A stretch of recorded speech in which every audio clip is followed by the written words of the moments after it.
दे दिया। आपकी नजर में वसीम भाई चुनाव जीत रहे थे, आपने वसीम भाई को वोट दे दिया। आपकी नजर में इलियास भाई चुनाव जीत रहे थे, आपने इलियास भाई को वोट दे दिया। 4 वोट थे, वो भी 4 जगह बढ़ गए, तुम खत्म हो गए। ये साजिश है कि जब तुमसे कहा जाएगा कि तुम्हें भाजपा को हराना है, सबसे पहले तुम हार जाओगे, क्योंकि जो हराने के लिए वोट डालता है वो कभी नहीं जीत सकता, वो कभी नहीं जीत सकता। तुमने कभी सोचा है? क्यों नहीं सोचते हो? ये क्या तुम इसी के लिए पैदा हुए हो? पहले कांग्रेस के दलाल हुआ करते थे मुस्लिम लीडर, अब भाजपा के दलाल होने लगे। 8,000 करोड़ रुपए का मालिक वो दलाल है, वो पैसे से बिक जाएगा। जिसके सर पे जो टोपी है उस पे भी नालैने मुबारक बनी है, जो साल के 6 बार आका सल्लल्लाहु अलैहि वसल्लम के रोजे पे पड़ा रोता रहता है, जो मंच पे बैठता है जितनी देर खामोशी से कुरान का विर्द करता रहता हैगा, जो मंच पे डाइट पे खड़ा होता हैगा, बावजू होके खड़ा होता हैगा, वो शख्स तुम्हारे लिए दलाल है, वो शख्स तुम्हारे लिए गद्दार है, वो शख्स तुम्हारे लिए एजेंट है। लानत है ऐसी सोच के ऊपर, लानत है ऐसी सोच के ऊपर। कब बदलोगे इस सोच को तुम? अभी आम आदमी पार्टी चुनाव लड़ने आ रही है 403 पे, किसी ने नहीं कहा वोट कटेगा। बहुजन समाज पार्टी 300-403 पे लड़ेगी, किसी ने नहीं कहा कि वोट कटेगा। समाजवादी पार्टी 403 पे लड़ेगी, किसी ने नहीं कहा वोट कटेगा। कांग्रेस पार्टी लड़ेगी, किसी ने नहीं कहा वोट कटेगा। लेकिन अगर ओवैसी आ गया तो वोट कट जाएगा, वोट बढ़ जाएगा। क्यों बढ़ जाएगा? ना बढ़ जाएगा? किसका वोट बढ़ जाएगा? हमसे कहा जाता है कि भाजपा न जीत नहीं पाए। कभी सोचा है तुमने? किससे कहा जा रहा है कि भाजपा न जीतने पाए? हमसे। एक मुसलमान ही तो है जो भाजपा को वोट नहीं देता, और उसी से कहा जाता है भाजपा न जीतने पाए। कभी तुमने शुक्ला जी से क्यों नहीं कहा कि भाजपा न जीतने पाए? कभी यादव जी से क्यों नहीं कहा कि भाजपा न जीतने पाए? कुशवाहा जी से क्यों नहीं कहा कि भाजपा न जीतने पाए? पाल साहब से क्यों नहीं कहा कि भाजपा न जीतने पाए? दलितों से क्यों नहीं कहा कि भाजपा न जीतने पाए? जो लोग भाजपा को वोट देकर जिताते हैं उससे तुमने कभी नहीं कहा, और जो कौम कभी भाजपा को वोट नहीं देती है उससे कहा जाता है भाजपा न जीतने पाए।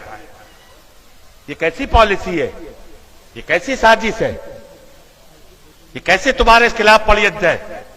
कभी तुमने सोचा है? कभी नहीं सोचोगे, खुदा की कसम कभी नहीं सोचोगे।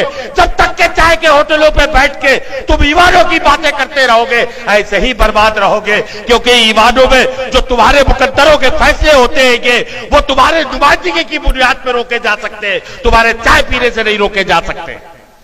एक चाय पी, सरकार बना दी, दूसरी चाय में गिरा दी। कभी सोचा है तुमने?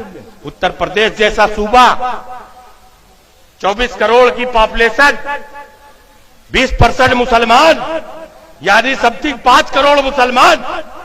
2014 में एक भी सांसद तुम्हारा नहीं जीता, तुम्हारी नुमाइंदगी खत्म कर दी गई। लेकिन तुम न जागना, तुम कभी न बेदार होना, तुम कभी न सोचना।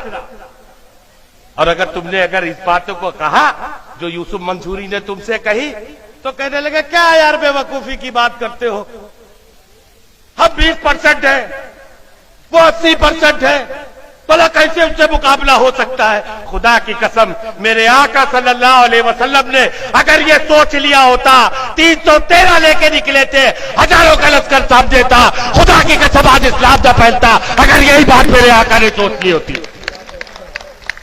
हमने 830 साल हुकूमत करी इस मुल्क के अंदर। क्या हम यहां बहुसंख्यक थे?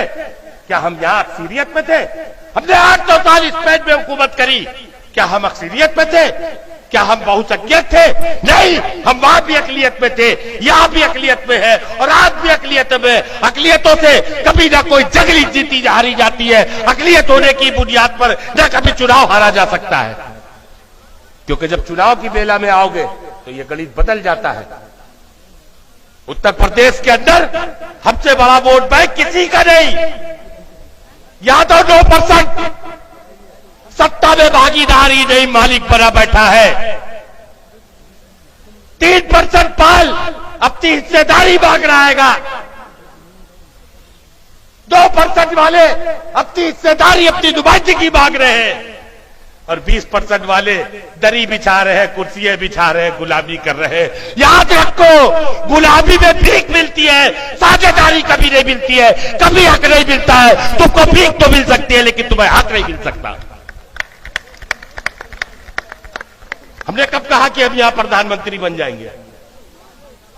हमने कब कहा कि हमारी सरकार बन जाएगी? हमने कब कहा कि हमारा यहां मुख्यमंत्री बन जाएगा? क्या ऐसा कभी हमने कहा?